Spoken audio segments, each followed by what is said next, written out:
Chapter 11. They slept that night on mattresses filled with straw in an unheated upper-level room in the stables that had likely once been part of the hayloft. They were given blankets, which was a good thing, since it was chilly at night in Yusta, even as far south as it was, and the wind blew constantly. The cold didn't bother Paxton nearly so much as the wind's constant moan, a sound that sent shivers up his spine and suggested the presence of creatures he would rather not encounter. When he rose the next morning, Starks was already up along with the sun, wrapped in his black robes and standing at the doors of the loft, looking down on the shabby business district below. A few men and women were out on the street. There was only one, making their various ways from door to door, going about their personal business. There was nothing about their behavior to indicate that something was out there waiting to kill them off. Paxton walked over to stand beside Starks. For a few moments, he didn't say anything, merely stood with him observing the town. "Did you mean what you said to Struan yesterday?" he asked finally. "Do we really have some idea of what's going on, or who is responsible?" Starks nodded. "We do, or at least I do. Do you intend to share this information with me?" "Of course." Paxton waited a beat. "When, exactly?" Starks looked at him. "Don't be so impatient. I'm just wondering if we are to spend today like yesterday, asking questions about the villagers and its outliers, rather than using magic. Can't you just track this thing we're hunting with your druid skills?" "Unless it uses magic. I have no way to track it.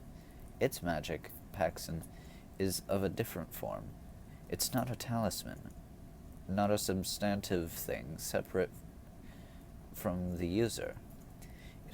It is a part of the user. Why? I don't yet know. Whatever it is, it has infected someone so completely that they change from human to animal in seconds. I don't think they can control it. I think it just happens, and maybe they aren't even aware of it." "Is that possible?" Paxton felt doubtful. "How could you not be aware of something like that?" "Mostly you are in denial because it is too horrible to accept. You just don't let yourself think about it." "So these killings aren't planned?" "In the middle of a dinner at someone's home? As a young man prepares to leave his girl? Why bother to consume half a dinner and then attack? Why not wait until the young man is farther off?" "But you have some sort of idea of how to go about finding the creature?" "At the farm yesterday, there were wagon tracks, but no wagon." Starks was looking directly at him now. "I was able to sniff out the traces of ground wheat. I found particles of milled grain. The miller's place." Starks nodded. "A starting point, at least. We'll go there after we've gotten something to eat." The breakfast options were not an improvement over the sleeping accommodations. There were no eating establishments in the town, so they were forced to eat what Joffrey Struan was able to supply them, which consisted of a thick slice of dense wheat bread and a glass of warm ale with which to wash it down. It was less than satisfying, but it was probably the best that the stableman could manage, so neither Starks nor Paxton even thought about complaining. When they were finished eating, they borrowed the horses again, got directions to the mill, and set out. This time they rode east, traveling first on the main road, and then turning off onto a rutted trail a quarter-mile farther up. The trail ran parallel to a river that meandered its way into foothills that continued on toward distant mountains. There were no other people on the road, and only twice did they see any buildings. Once a shed, nearly hidden from sight within a grove of fir, and later on a cabin that showed little upkeep and no indication of life. Paxton kept searching the landscape that they passed through, thinking to spy out a meaningful sign, but all he saw were glimpses of swift birds and squirrels in the trees and stationary cows in the pastures. At the end of the road, the mill sat flush against the river, its great water wheel turning slowly with the current, the grindstone groaning like a great beast from inside the building that housed it.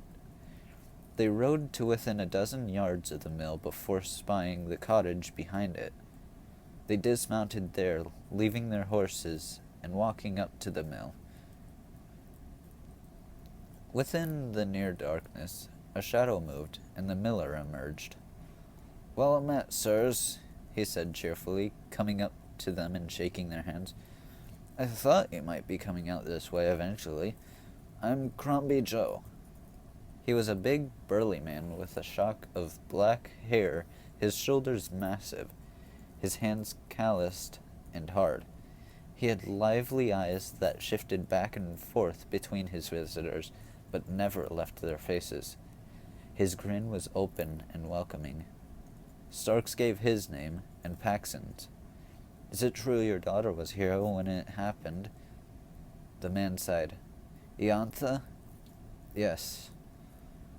The boy was more than a casual friend, I think. She doesn't like to talk about it. He had come while I was away. He was just leaving, and she had gone back inside. She heard the screams, ran to the door, and saw him pinned to the ground with something ripping at him.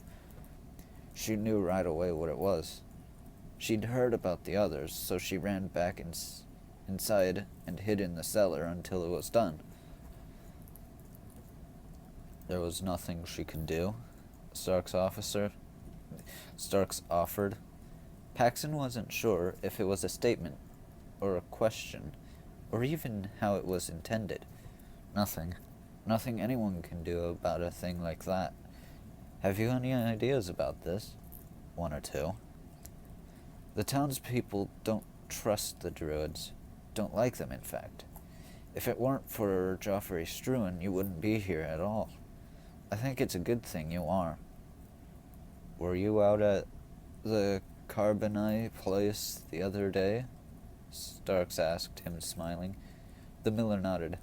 "Took them a load of feed, mid-afternoon, or maybe a little later when I got there. Didn't stay long. Left to get back in time for dinner. I was worried about Iantha, too. Don't like leaving her alone anymore since..." He trailed off with a shrug. From the shadows behind him, a girl suddenly emerged. She was younger than Paxton by a few years, slender and pretty, her hair a soft, dark brown, her eyes quick like her father's.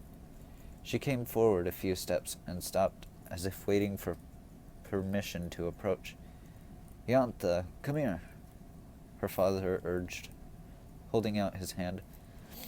She crossed the room, her eyes fixed on them, tentative in a way Paxton found endearing, but also troubling. She reached them and stopped. "These are Druids, Iantha," her father told her. "Would you please tell them briefly what you saw that day?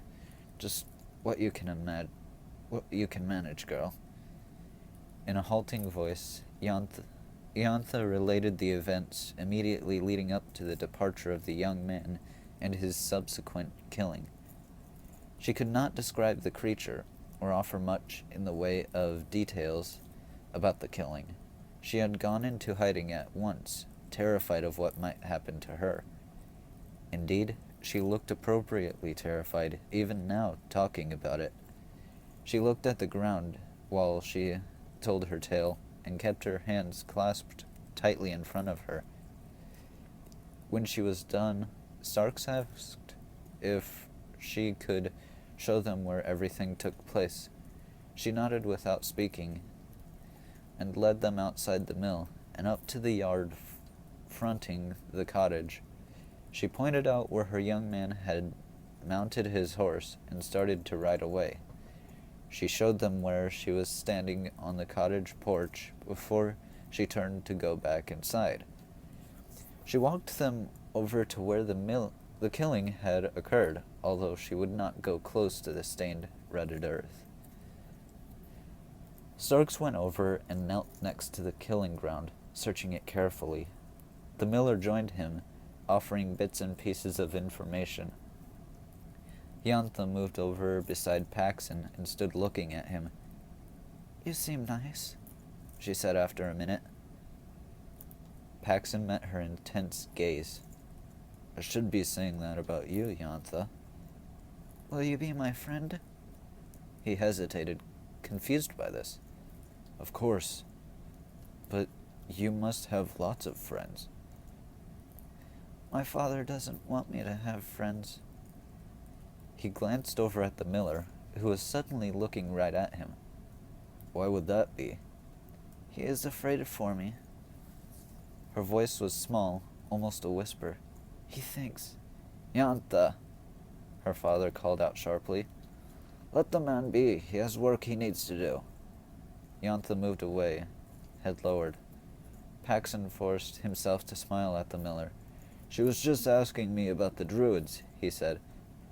The miller turned away, his attention on Starks once more.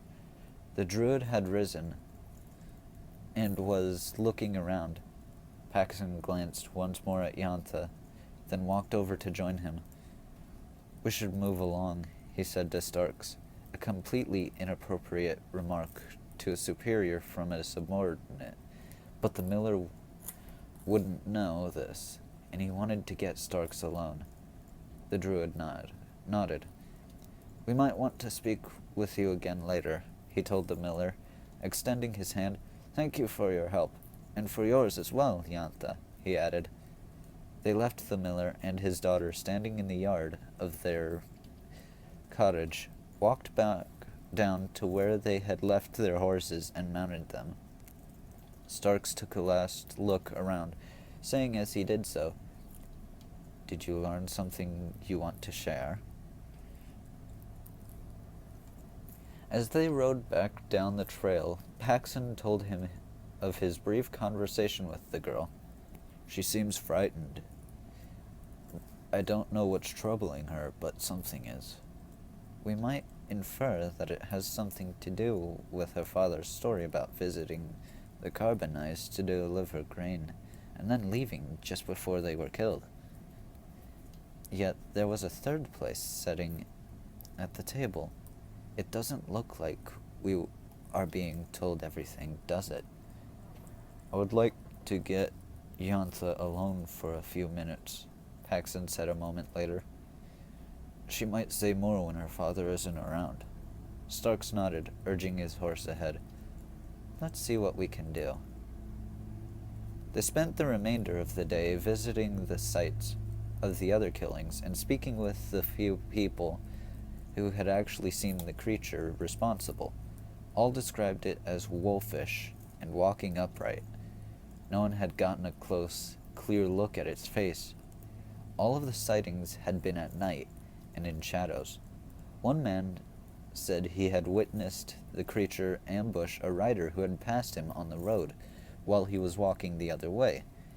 He said that when the creature was done with its victim, it had loped back into the trees, changing into something less animal and more human even as it did so. They went back into the village to continue their search for further information, but everything had pretty much dried up. Even Geoffrey Struan, though trying to be helpful, could not think of anything to add that would help their efforts. "What do you think causes the beast to change?" Paxson asked Starks as they sat in one of the 2 taverns the town had to offer, drinking from tankards of ale and mulling things over. "You said you believed it was spontaneous, but wouldn't something have to happen to trigger a reaction that severe?" You would think so, Starks agreed. His black robes were rumpled and sweat-stained, and his face was streaked with dust. But I don't know what it is yet. Paxson knew he was as grimy as the Druid, and he wanted to take a bath before eating anything, assuming they could find food somewhere. But mostly, he wanted to know more about the girl, Hyantha. Do you think we could go back there tonight? He asked after a few minutes of silence. The Millers? Starks shrugged. I suppose. It will be dark, though. Are you hoping to catch the creature in mid-change? Paxson shook his head. No. I just want to talk to the girl again. I'm worried about her. She does seem a bit frail. She said he is afraid for her. Why would that be? That's one of my questions. Paxson leaned back in his chair. Do you think you can decoy him away for a few minutes when we go back? They talked about how to do so, already decided that waiting around until tomorrow was a waste of time, and that going tonight made better sense. There was no guarantee the creature killing the villagers would delay doing so again, so the quicker they got to the bottom of this, the better. I still don't understand the nature of the magic involved, Paxson said a bit later. If it isn't a talisman, how are we supposed to recover it? Killing the creature won't give it to us, will it? Starks shrugged. I don't know. The Ardris made it plain enough that the killings were to be stopped, no matter what. I have accepted those marching orders and put aside any consideration of recovering magic until afterward. There are all kinds of magic, Paxson. This is a new one, although I would guess that somewhere in the Druid histories there is a record of one similar. Magic doesn't live in a vacuum. It always has a traceable source. They finished their ale, then thought to ask the tavern owner if they could get dinner. He said that the answer was usually no, but his wife was making a roast, and for a reasonable price they might share it. Both Starks and Paxson were quick to agree, even though the price asked was considerably more than a meal would normally cost. So they remained at the tavern through dinner and then set out for the miller's place. They rode through the twilight toward the purple and gray foothills, turned off on the trail that paralleled the river, and arrived just before nightfall at the mill. The air was cool and windless, and the night birds were still. In the darkness before them, bats flew in sudden bursts from the trees and eaves of the house. Just before they started to dismount, Paxson turned to Starks. Do you think there's a possibility Crombie Joe might be this creature? Starks gave him a careful look. I think anyone and everyone might be this creature. Remember that. They walked up to the veranda, and Joe appeared in the doorway before they reached it. Kind of late for a visit, isn't it? He asked. We're trying to make the best use of our time, said Starks, vaguely greeting him with a handshake. A few more things came to mind. I thought we could walk down to the mill to talk about them. Paxson can stay here with your daughter, just to be sure she's kept safe and sound while you're gone. The miller frowned.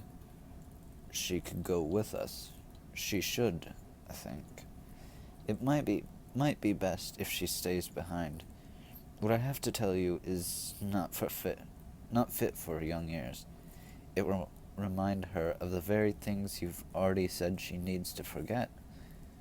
Did I say that? Well, I suppose I did. He looked discomfited. All right. If this doesn't take too long. I'll wait here on the porch, Paxson announced, already moving to seat himself, unless you think she needs to come in. No, you're fine where you are. The big man hesitated, then started walking. Just for a few minutes, though.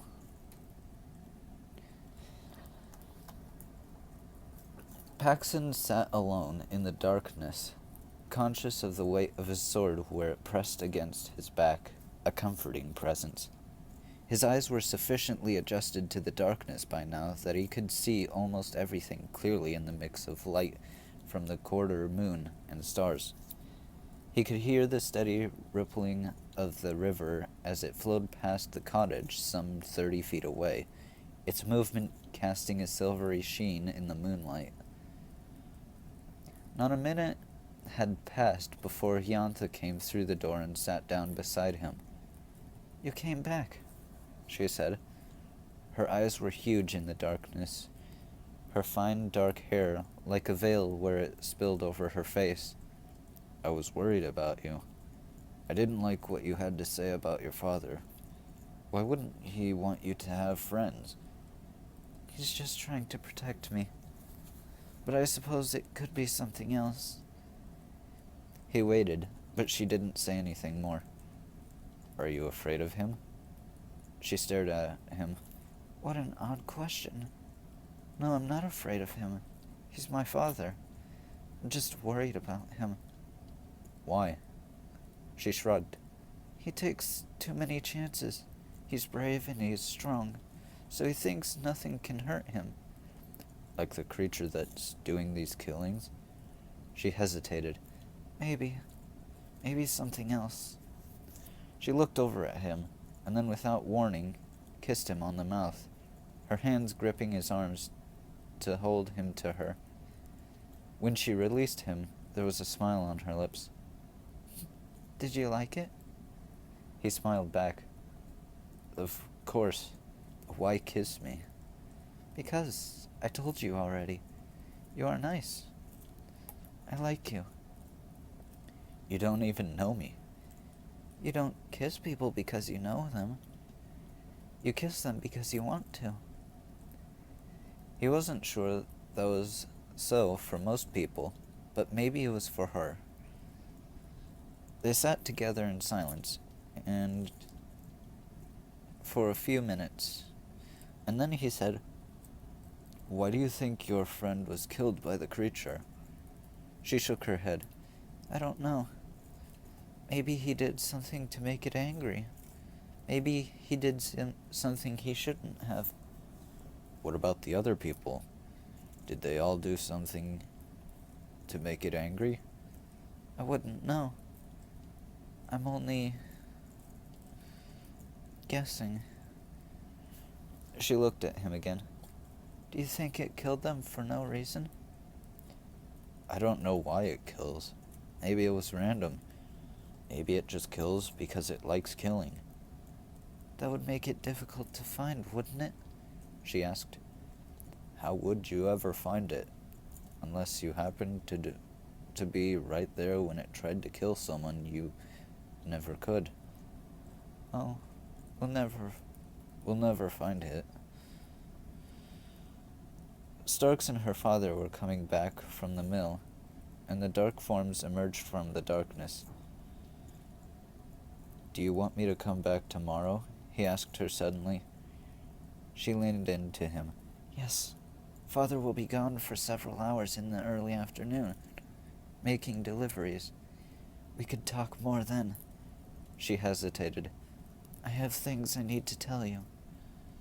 She stood suddenly, pulling him up with her. "I like you, Paxson. I like you a lot." Then she turned and ran back inside the cabin and did not come out again.